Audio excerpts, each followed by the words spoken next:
Hey guys, it's Andrew from Loop Projects, your favourite builder. I'm back out at Narara. Last time we were here, we didn't even have a slab down on this top section. Now we do. We've got frames up, we've got a roof on, we've got some rough-ins. Windows aren't here yet, but let's go check it out.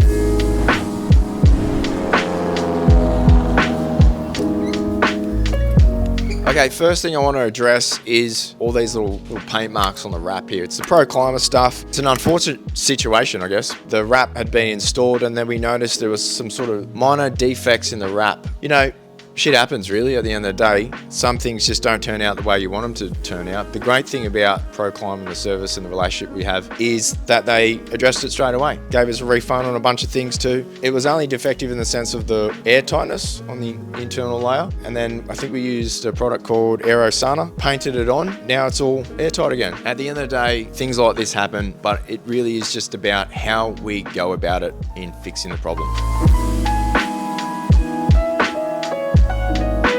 Alright, like I said, we're meant to have our windows a couple of weeks ago. They're not here yet, but it's a good opportunity to look at the window openings. Our details around window openings has changed over the years. We've played around with different ideas based on different opinions. We've sort of circled back to our original process, and it's about cutting the Exosana right back to the frame, taping it, and then putting the Exto seal on the bottom there. And that's completely waterproof. The idea is that water can sometimes eventually come through the window, it'll hit the sill, it can damage the sill, and you'll get timber rot. The idea is that it'll hit the sill, flow out the front, and then down the cavity. That's why we think this process is really important, getting this window penetration sorted out really nicely.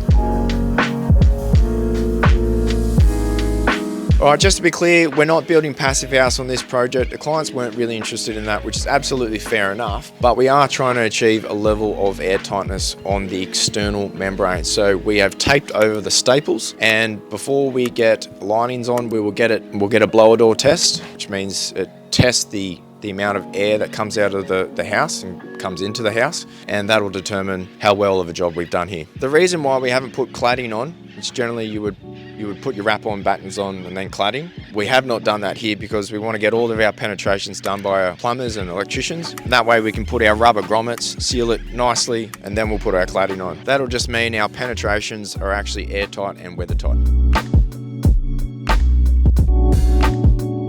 All right, above me, this green tube here is actually the HRV. And the interesting thing about making a house airtight, you know, some people want a more airtight house because it's more efficient, but it's also the regulations in terms of basics and all that kind of stuff. The better performing windows, the seals around all the windows and doors, all of that sort of makes your house more airtight. But the problem with that is it makes all the air stagnant in the house, which is why the HRV is really important. Now, if you don't understand how HRV works, that's totally fine. It took us many jobs to understand it. We're in our probably 8th job now of HRV, and we're still learning. So to give you a brief rundown on how it works is there's one central unit that supplies air, fresh air, to the bedrooms and living areas. It extracts stagnant air out of like the wet areas and kitchen. It exchanges into the unit, so there's minimal energy loss, so the temperature sort of stays regulated within the house. So one of the great things about HRV is, and something that people sort of oversee, is that you don't need multiple aircon units with HRV. You can just get away with one aircon unit a lot of the time. Obviously this house has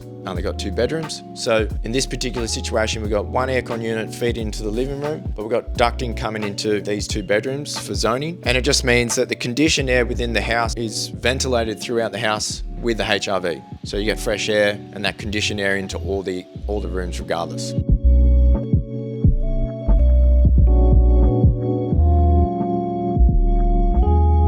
One other thing I want to talk about is thermal bridging. In the perfect world, these pipes will be in front of this frame. There'll be an airtight layer there and service battens. So then we can get insulation all through this wall without it being interrupted. Again, this house isn't passive house, but it does mean that you're sort of open to the idea of that, you know, there's thermal bridging in between the pipes. It means that we can't get our insulation consistent through there. That means energy transfer can happen in this area. It's not a huge deal in a temperate climate like us, but something to consider if you are building in colder climates.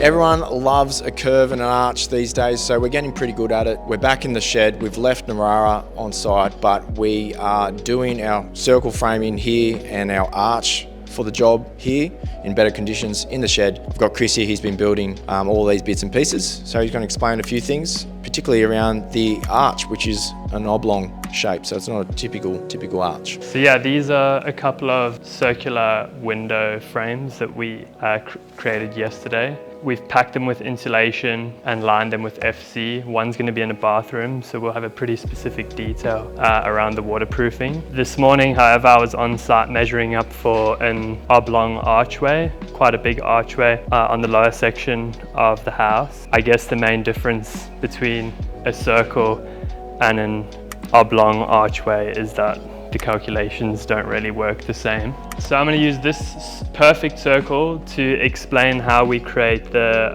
oblongs sort of section of our archway, where basically we figured out the radius and then we drew out a circle on our piece of ply that we're going to be cutting. Once we've got the circle, we obviously understand that in order for it to be oblong, it needs to sort of track within the circle and then exit the circle as it gets to the bottom.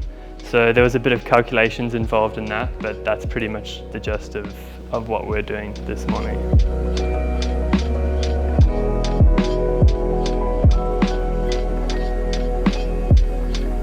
All right, thank you for taking the time to listen to that information. I hope it was useful. I just want to say big thanks to our team, Luke, project manager, Chris, fourth year apprentice, and Jerry is one of our carpenters who's been working for us. He's been fantastic. The team's done a great job out here. We will do another video on the internal fit out stuff. We've got marmoleum on the floors, we've got Tassie oak doors, and it's a really cool fit out in the kitchen. So we'll do that in another video, so stay tuned.